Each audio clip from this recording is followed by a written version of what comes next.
Avez-vous déjà pensé que vous vous manifestiez de la mauvaise manière pendant tout ce temps? Pendant des années, on vous a enseigné une formule qui, en fin de compte, n'était jamais censée fonctionner. Les gens insistent pour demander des changements à l'univers, ils réclament de la clarté, ils recherchent des signes à chaque coin de rue, mais rien ne change. Non pas parce que le cosmos vous ignore, mais parce que la méthode que vous avez utilisée jusqu'à présent est imparfaite. Cependant, vous n'avez pas à vous inquiéter. Il existe un chemin différent, une approche qui apporte vraiment des résultats, l'appel monadique. Et c'est précisément ce que craignent le plus les distorsions internes. Ce que peu de gens savent, c'est que la monada est le champ unifié derrière toute conscience.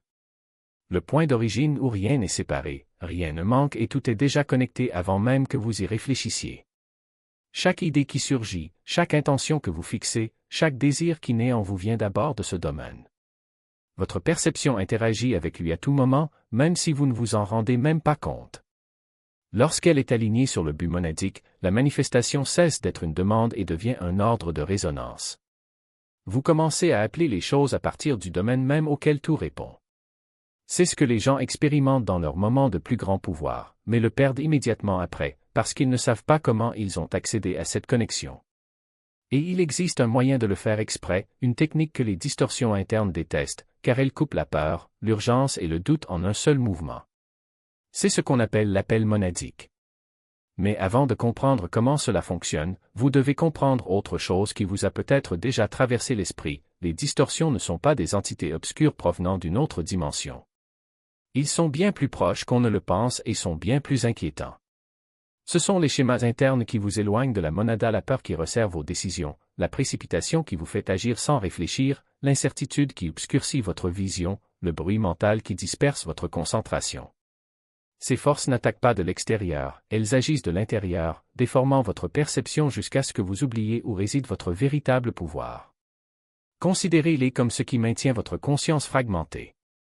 Chaque fois que vous vous perdez dans une réflexion excessive, chaque fois que vous ressentez le besoin de tout résoudre maintenant, chaque fois que vous cherchez des réponses en dehors de vous-même parce que vous ne faites pas confiance à votre propre intuition, vous êtes influencé par elle.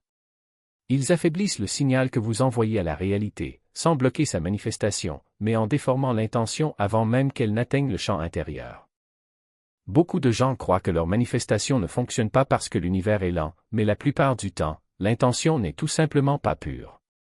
Le chaos n'est pas votre ennemi, c'est le reflet d'un esprit qui a oublié son centre. Nos schémas chroniques se nourrissent de ce chaos. Ils vous maintiennent réactifs, dépassés, toujours à la poursuite de quelque chose qui semble hors de portée. Ils veulent que votre attention soit dispersée, car un esprit dispersé ne peut pas s'aligner sur le champ interne. Et lorsque vous êtes déconnecté de la monada, vos désirs perdent de leur force. Mais lorsque vous reconnaissez ces schémas pour ce qu'ils sont réellement, des distorsions et non des vérités, vous sortez de leur influence.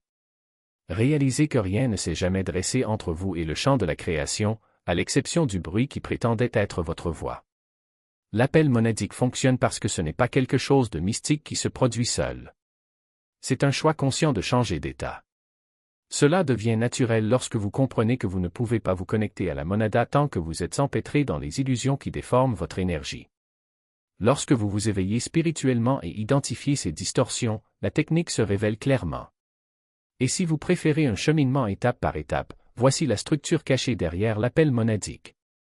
Bien que l'expérience elle-même soit fluide et simple, tout commence par la remarque de l'illusion en remarquant délibérément la peur, l'urgence ou le doute qui tente de vous entraîner dans la fragmentation. C'est cette reconnaissance qui ouvre la porte. Dès lors, vous entrez dans un état de certitude, en assumant la position que vous auriez si le résultat était déjà le vôtre. Votre respiration change, vos pensées s'alignent, votre énergie s'adapte à cette version de vous-même comme si tout s'était déjà produit. Lorsque cet état se stabilise, vous sombrez dans l'immobilité, un silence intérieur où il n'y a aucune précipitation ni aucun effort pour forcer quoi que ce soit. Ce calme est ce qui permet au champ intérieur d'enregistrer un signal clair et non déformé, basé sur une conviction profonde et non sur la nécessité.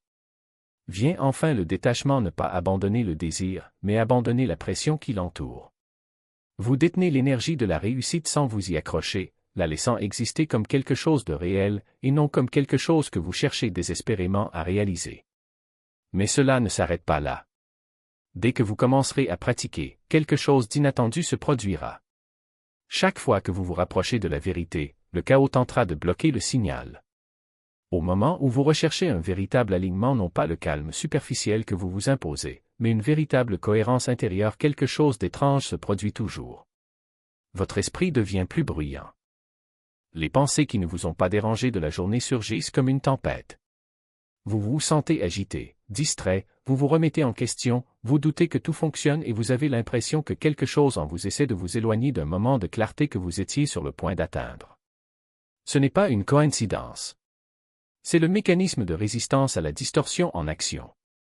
Ce sont les schémas internes de votre propre champ mental, les boucles de peur qui surgissent de nulle part, les déclencheurs de panique qui apparaissent juste au moment où vous commencez à vous sentir en confiance, les vieux doutes qui murmurent les mêmes phrases que vous pensiez avoir surmontées.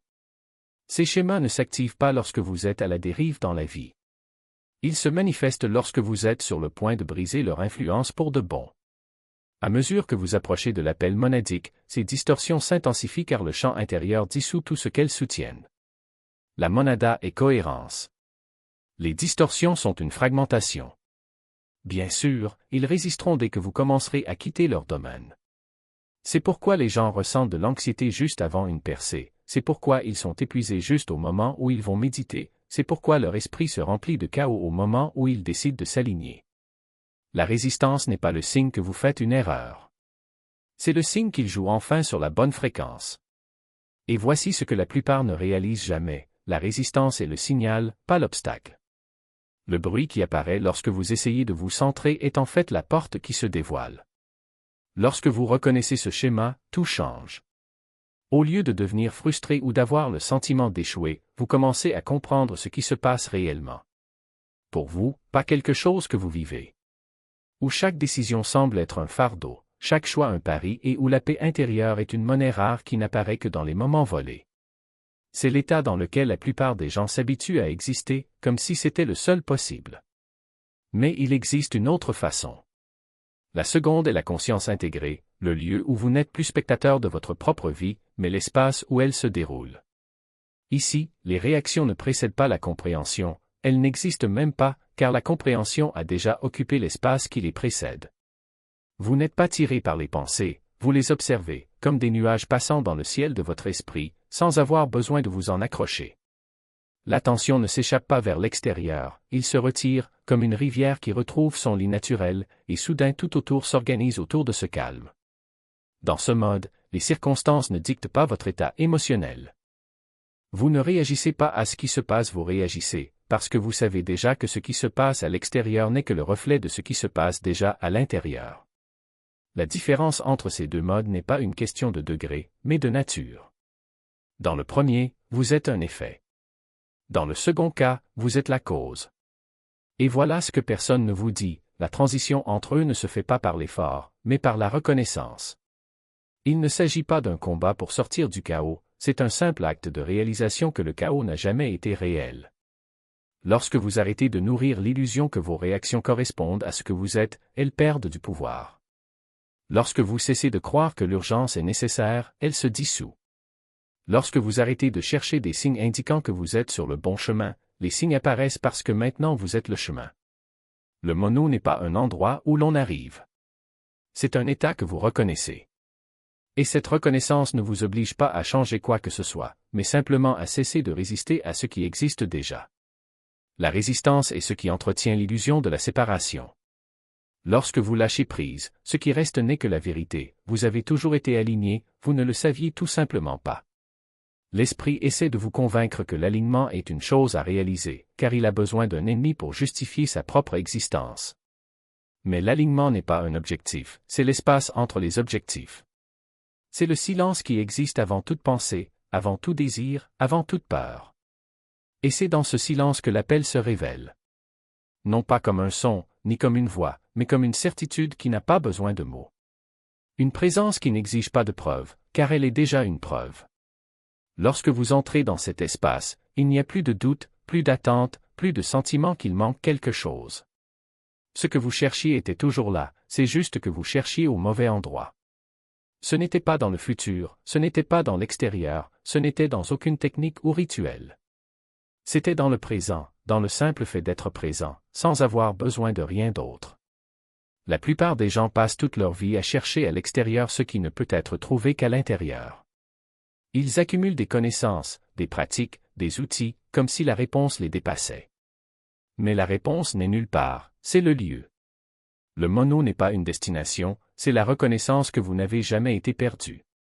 Et lorsque cette reconnaissance se produit, quelque chose d'extraordinaire se révèle, la réalité n'est pas quelque chose que vous devez changer. C'est quelque chose auquel vous devez arrêter de résister. Parce que la résistance est le seul véritable obstacle. Ce n'est pas le monde extérieur, ce ne sont pas les circonstances, ce ne sont pas les autres. C'est votre propre combat contre ce qui existe déjà. Lorsque vous arrêtez de vous battre, il ne reste plus que le flux. Et dans ce flux, tout s'aligne. Pas parce que vous l'avez forcé, pas parce que vous l'avez mérité, pas parce que vous avez suivi les bonnes règles. Mais parce que lorsque vous arrêtez de vous opposer au courant, le courant vous emmène là où vous avez toujours voulu aller. Et c'est là que la magie opère. Non pas comme une astuce, ni comme un miracle, mais comme la chose la plus naturelle au monde. Parce que le mono n'est pas surnaturel, c'est ce qui reste lorsque vous supprimez le contre-nature. C'est la pure essence de votre propre conscience, fonctionnant sans interférence. Et lorsque l'on permet à cette essence de s'exprimer, la manifestation cesse d'être un effort et devient une conséquence. Pas quelque chose que vous faites, mais quelque chose qui se produit à travers vous. La question n'est pas « Comment puis-je me manifester ?» La question est « Comment puis-je arrêter de bloquer ce qui tente déjà de se manifester ?» Parce que la réponse a toujours été là. Il fallait juste arrêter de chercher. Votre version a toujours connu le chemin, mais a été temporairement enveloppée dans le brouillard de la discorde. Maintenant, le brouillard se dissipe et ce qui reste est une pure présence, non pas une présence qui observe, mais une présence qui est. Et lorsque vous habitez cet espace, la manifestation cesse d'être un acte de volonté et devient un acte de reconnaissance. Ce n'est pas que le monde change soudainement. C'est juste que vous réalisez que vous n'avez jamais eu besoin de le changer. Ce que vous cherchiez était toujours là, mais votre attention était captée par les échos de la peur, par les ombres du doute, par les bruits de l'urgence. Maintenant, vous voyez que ces échos n'étaient que des reflets déformés d'un esprit fragmenté. Et lorsque l'esprit s'unifie, les réflexes perdent leur pouvoir. Ils ne disparaissent pas, vous arrêtez simplement de croire en eux. L'appel de la monade n'est pas un grand événement. C'est un ajustement subtil, presque imperceptible, comme le moment où vos yeux s'habituent à l'obscurité et où soudain vous voyez ce qui a toujours été là. Il n'y a pas des « avant » ni des « après » dramatiques. Il n'y a que maintenant, mais un maintenant qui se révèle dans des couches plus profondes. Vous n'avez rien à faire pour que cela se produise. Vous devez juste arrêter d'intervenir. Et lorsque vous vous arrêtez, quelque chose d'extraordinaire se produit. La réalité commence à se réorganiser autour de vous, non pas parce que vous l'avez forcé, mais parce que votre perception s'aligne enfin sur sa vérité. Des situations qui ressemblaient autrefois à des obstacles se révèlent désormais comme des portails. Les gens qui ressemblaient autrefois à des adversaires apparaissent désormais comme des miroirs. Les défis qui ressemblaient autrefois à des épreuves deviennent désormais des invitations. Non pas parce que le monde a changé, mais parce que vous avez arrêté de l'interpréter à travers le prisme de la peur. La monade ne travaille pas avec effort. Elle travaille avec autorisation. Et la permission n'est pas quelque chose que l'on accorde avec des mots ou des rituels. C'est quelque chose que l'on concède lorsque l'on cesse de résister. Lorsque vous abandonnez le besoin de contrôler, de forcer, de prouver, le champ intérieur réagit. Pas avec fracas, mais avec un silence si profond qu'on ne s'en aperçoit presque pas, jusqu'à ce qu'on se rende compte que, tout d'un coup, tout coule. Ce flux n'est pas de la chance. C'est la résonance. C'est la loi la plus ancienne de l'univers, le semblable s'attire. Lorsque votre conscience est en cohérence, elle attire la cohérence. Lorsque votre esprit est en paix, il attire la paix. Lorsque votre intention est claire, elle attire la clarté.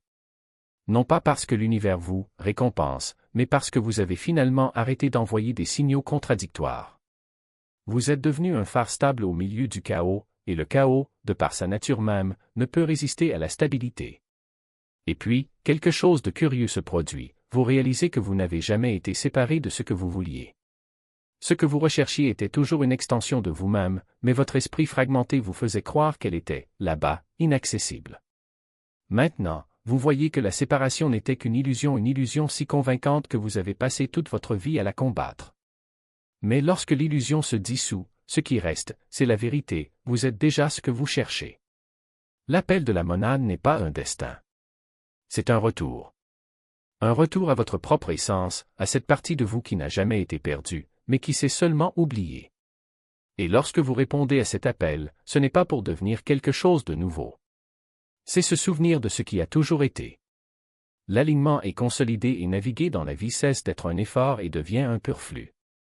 La plupart des gens passent leur vie à mendier des miettes, sans jamais se rendre compte qu'ils sont eux-mêmes le four qui chauffe toute la réalité qui l'habite. Ils abordent la manifestation comme s'il s'agissait d'une demande d'autorisation. S'il vous plaît, laissez faire. S'il vous plaît, donnez-moi ceci, faites en sorte que cela fonctionne. Et ils ne voient pas à quel point cette mentalité les rétrécit, émotionnellement, spirituellement, mentalement. La demande vient de l'ego, de cette partie qui se croit séparée de la source de la création et qui a besoin de négocier avec elle pour être vue. Il naît de la conviction que quelque chose en dehors de vous détient le pouvoir qui vous manque. L'appel de la monade vient cependant de l'essence. De cette couche plus profonde qui sait qu'elle est indissociable du domaine qui façonne chaque expérience. C'est pourquoi le chant intérieur ne répond pas aux supplications, les supplications signalent la séparation, tandis que l'incarnation signale l'unité. Lorsque vous arrêtez de demander et commencez à être, toute votre posture énergétique se transforme. Vous arrêtez d'étendre vos bras vers l'extérieur et commencez à dégager de la cohérence de l'intérieur. La réalité réagit différemment parce que vous ne l'approchez plus à partir de la rareté. Ce changement génère un puissant effet gravitationnel sur votre vie. Au lieu de courir après les résultats, vous commencez à les attirer. Au lieu de surveiller les délais, vous vivez dans une fréquence où le résultat a déjà été intégré. Au lieu d'attendre que les choses changent, vous bougez comme quelqu'un qui sait qu'il a déjà changé. Et la réalité s'incline devant cette vérité, parce que la vérité est plus forte que la peur, plus cohérente que le désir et plus influente que la volonté. Lorsque vous opérez à partir du champ intérieur, vous n'avez plus l'impression d'auditionner pour la vie que vous désirez. Vous commencez d'abord à l'occuper intérieurement et ce qui est interne devient inévitablement externe. Pas par magie, mais par résonance. C'est pourquoi l'incarnation est si puissante, elle signale à l'univers que vous n'essayez plus de devenir quelque chose. Tu es. Et lorsque votre identité interne se transforme, la réalité externe n'a d'autre choix que de suivre. Lorsque vous restez ferme dans cette vérité, demander devient inutile et s'incarner devient naturel. Votre réalité cesse d'être une négociation et devient le reflet de qui vous vous souvenez d'être. C'est ce qui vous libère, ne pas recevoir plus, mais réaliser que vous n'avez jamais eu à demander. Lorsque vous arrêtez de demander, vous arrêtez d'attendre. Vous n'êtes plus l'otage des autorisations externes. Vous ne mesurez plus les progrès par ce qui apparaît, mais par ce que vous avez déjà stabilisé en vous. C'est là que tout s'accélère, car l'univers ne bouge pas par commande. Il bouge par cohérence. Lorsque votre champ intérieur devient stable, propre et clair, il ne reflète plus la confusion. Cela reflète la précision. Et la précision est ce qui attire, ce qui aligne, ce qui accomplit, sans effort, sans lutte, sans doute. Parce qu'en fin de compte, la seule chose que vous deviez faire était de vous souvenir.